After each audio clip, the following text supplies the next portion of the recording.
Ajay Maken is the General Secretary in charge of communications in the All India Congress Committee, but has been shadowing Rahul Gandhi and working on the Congress Party's media strategy for the last few months. On the Real Politik today, the man we are going to interview is the man who has been minister but left his portfolio to join the Congress Party and has been shadowing Rahul Gandhi over the last few months. In fact, it was at his press conference that Rahul Gandhi came in suddenly and made an impromptu announcement, tearing apart the government's ordinance, and became the young man in the Congress to take on the government and all that it had done. Ajay Maken, the man who plans the Congress's media strategy on the day-to-day basis and is going to have a more vital role in the run-up to the elections of 2014. Mr. Ajay Maken, welcome to the Real Politik. It's been a long day for you yesterday, the AICC session, but somewhere, not making the announcement announcing Rahul as the prime ministerial candidate. Has it taken the sheen away from this AICC session? No, I don't think so. Like Rahul ji's speech yesterday, I think galvanized and motivated the workers across the country. And if you look at Rahul ji's speech, he came out like a statesman when he said about the idea of India, the ideology of Congress Party, he linked it to the idea of India. When he said that we are all trustees of this idea, which is bigger than any individual, I think he came out very well as a statesman. And when he was in his combative mode, he came out like a true leader. And also when he said we would like to give powers to the workers, he came out like a leader who is willing to lead the Congress Party to 2014 elections. There is no confusion in our party that Rahul Gandhi is going to lead us to 2014 election, and Rahul ji is our leader. He quoted the Constitution. He said that in the Constitution it is the legislators who elect the Prime Minister. Can I quote to you two instances in the Congress history itself where the Constitution was not even thought about? In 1984, when Rajiv Gandhi was made the Prime Minister, he was declared the Prime Minister by a small group of people immediately after the assassination of Indira Gandhi, and everybody else fell in line. Second time, when Dr. Manmohan Singh was announced in 2004, no, I'm not even talking about 2009. In 2004, the mandate was for Sonia Gandhi.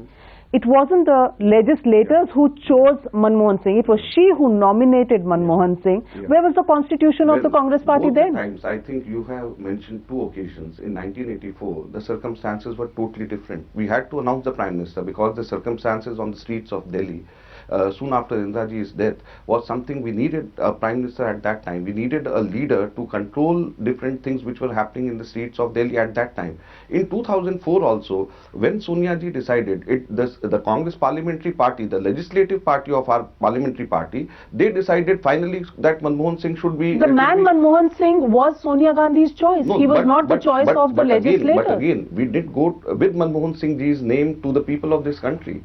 Sonia ji proposed it before to the parliamentarians only. She didn't go to the people saying that we are going to have Manmohan Singh ji as our Prime Minister. So the Constitution comes in handy when you want to use it. What Rahul ji said was that why should we go to the people with our Prime Ministerial candidate when it is just the parliamentarians who have to decide. The members of the legislative, they have to decide.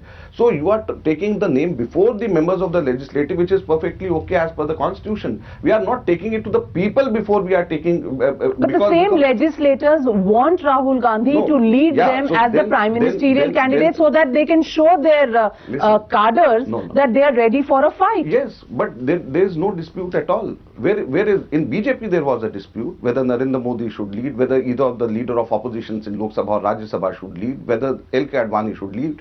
In Congress Party there is no dispute at all. Everyone thinks that Rahul ji is our leader. Everyone wants Rahul ji to be the Prime Minister. Where is the dispute? We are just following the constitutional norms, number one. We are not trying to put cart before the horse. The only thing is that first let the people elect parliamentarians like it had happened in 84, like it happened in 2004. The parliamentarians were elected, then in both the cases parliamentarians finally elected their leaders as prime ministerial candidate. I don't think that there is anything wrong what he quoted. It is perfectly all right. You're saying it's not disputed. You're saying it's not disputed. Then if it's not disputed, where is the harm in stating the obvious? Well, we have never done it before the elections in the past. Mr. Maken, your critics say that you're trying to insulate Rahul Gandhi. You're trying to say that in 2014, which is an uphill task, you've seen the going wasn't very good for the Congress party in the recent state assembly elections, and therefore you're very, very careful. You are insulating Rahul Gandhi. If there is a loss, then it is the party's loss. If there is a victory, it is Rahul Gandhi's victory. It's absolutely wrong. If you look at the history, always the elections preceding the Lok Sabha elections are totally different, rather most of the times opposite. The results are opposite to that of what the Lok Sabha elections results show. In 2009, before that, in out of 4 states, we lost 3 states, 3 big states we lost, only Delhi we won. But in 2009, we won 206 seats. In 2003 also, we couldn't do well. In 2003, it was Delhi only we could win. But after that, we came back with such a big majority. In 1998, we won in all the states, whereas in 1999, we lost badly our parliament elections. So historically, whatever the results of these assembly elections preceding Lok Sabha elections are, it is totally opposite in the Lok Sabha general elections. So why should we be afraid of this? These elections, if there is any indicator of the past, we are going to do very well. If you look at the past precedents, always it has been opposite. So now also there is no reason for us to worry. Mr. Rahul Gandhi, in his speech yesterday, was charged up. He was the angry young man. He was trying to arouse the passions of the cadre. He connected, something that he has not done before. Last January, when he was crowned the vice president, it was an emotional speech, but this one was aimed at arousing the passions of the cadre. Why has Rahul Gandhi waited so long to strike that chord with the cadre? Well, I don't think that you can compare Rahul Gandhi ji now, who was just a day before it was decided in the Congress Working Committee, Extended Working Committee meeting, that he'll lead us to the campaign of 2014. In one day's time, he delivered with a motivational speech which has enthused the cadre throughout the country. It is just in matter of 24 hours that he did so. Last time, in January 2013, he was a general secretary who was promoted as a vice president and asked to take over the reins of the Congress party. So these are two different Rahul Gandhis at different positions that you are talking about. Do you think that if he had done this before, struck this chord with the cadres before, the Congress would have been in a much stronger position? Well, first today? of all, I think always he has been striking a chord with the cadre, always. And wherever in but they've always seen him as somebody who's reluctant to take the top job. It is all media which has been making this. That he is reluctant. He was never reluctant. Always he has said, as he has repeated again and again, that he is willing to take any responsibility the party wants him to take.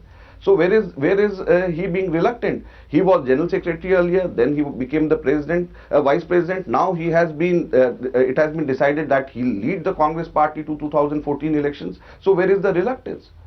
Mr. Ajay Maken, the speech itself, it had 3 basic points. Let me come to the first point. The first point that he made, which was departure and a new thought process that he was trying to bring in, is the 15 seats on which there will be direct elections, where there will be primaries, there will be pradhans who will be choosing their candidates from their area. It's been something that Rahul has spoken to us off record several times, but it's the first time it's been translated. Now, 15 out of 543 seats, that is 2.76%. Listen, less than 3%. Listen, it has is been... this too little too late? No, absolutely not. You should look at the intentions of our leader. You should look that he said that this is just a first phase. This is something which is just experimental in nature. He is starting with 15. So it doesn't mean that we are going to stop at 15. So this is something which we are starting with. He intends to have all these 542 seats of Lok Sabha and all legislatures, everywhere, every candidate announcement should be done by the people, should be done by the primaries, should be done by the pradhans. This is what he intends to. And for the first time, any party in our independence history has come up with this idea. He did it in Youth Congress and in NSY. In Youth Congress, we've got 79,40,000 they are the members of Youth Congress, and they have elected 5,04,000 office bearers of the Youth Congress. But it hasn't changed much at the party level, really. No, in party level, he has just assumed the charge as vice president just in January last year. And after that, he has come up with open manifesto. And last year he said he would change the party in ways that, Yes. that you cannot even imagine. How long is he going to take to do that? Started, no. He said, and he has started. He has started with open manifesto. He started with the Chief Minister's conference, wherein he wanted the Chief Ministers to remove the vegetables and other fruits from the APMC list. He has set up manifesto implementation committees in Congress-ruled states. He has opened up the party in a big way, and by having 15 for Lok Sabha 15 seats, having direct elections is something which is a very powerful idea, and it is going to change the way party is run in a big way.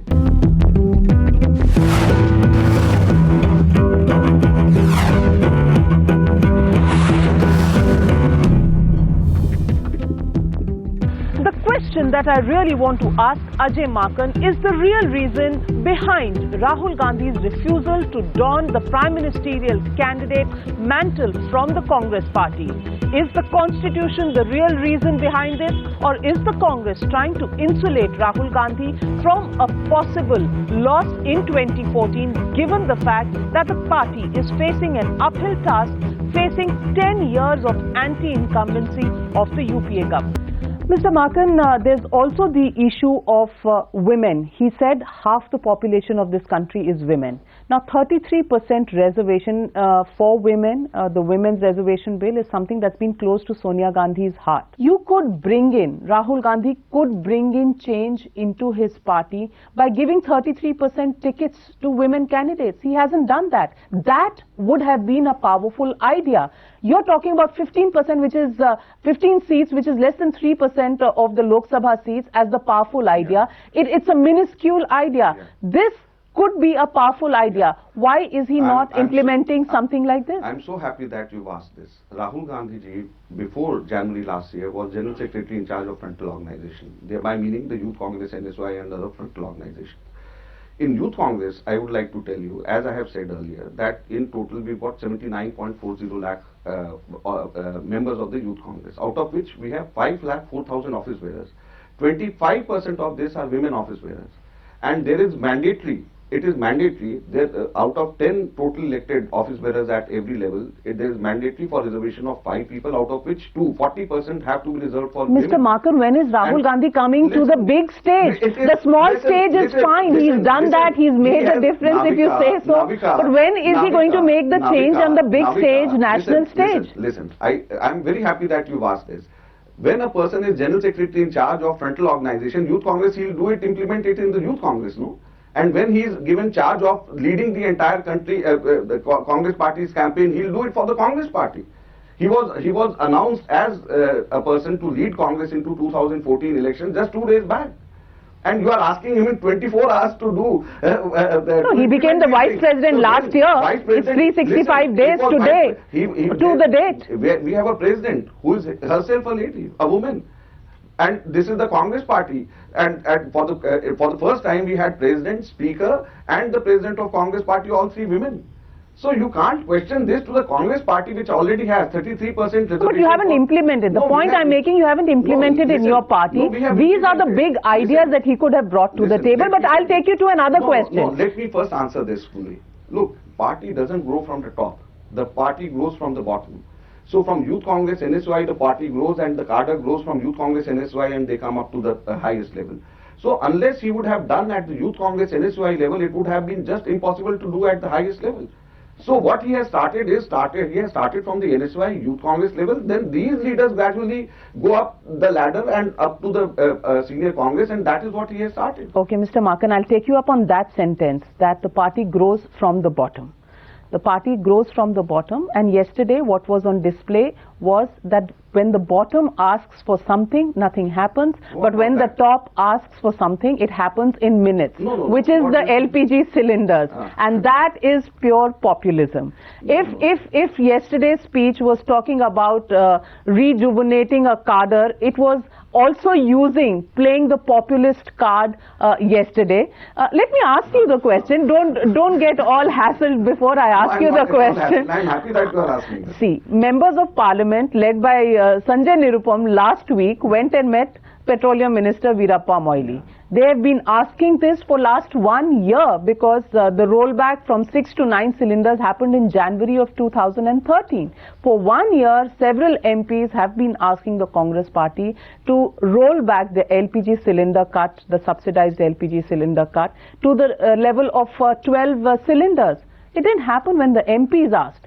But when Rahul Gandhi announced it from the stage yesterday, within minutes we had the petroleum minister saying, we are doing it, it's going to the cabinet. Now 3 cylinders. Ajay, let me tell you, it is not that he announced.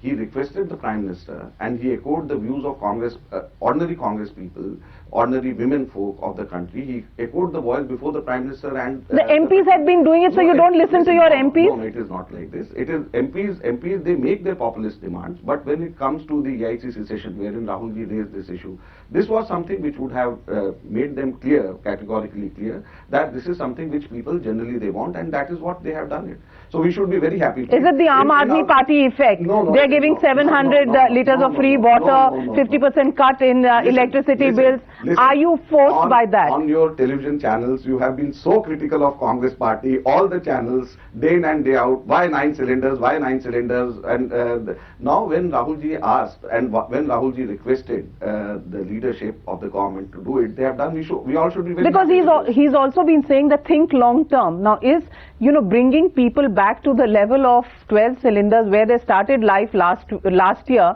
bringing them back to the same point, really justified enough in terms of a freebie to the people? Please be a bit kind to us. You criticize us when we bring it down to 9. You criticize us when we bring it back to 12. Please don't be always critical. Okay, we won't be always critical, but yesterday Rahul Gandhi was critical of Narendra Modi. It's probably the first time he's made a direct attack at Narendra Modi by saying, referring to the Congress Mukt Bharat the phrase that Narendra Modi has been using, but he still didn't name him. Do you think in the run-up to 2014, we're going to see a lot more direct attack from Rahul Gandhi to Narendra Modi, his principal opponent in the electoral space for 2014? Well, I don't know what in future is in store as far as what Rahulji will say. This is something which the time will tell. But I can just tell you one thing, that the Congress party doesn't believe in personal attack.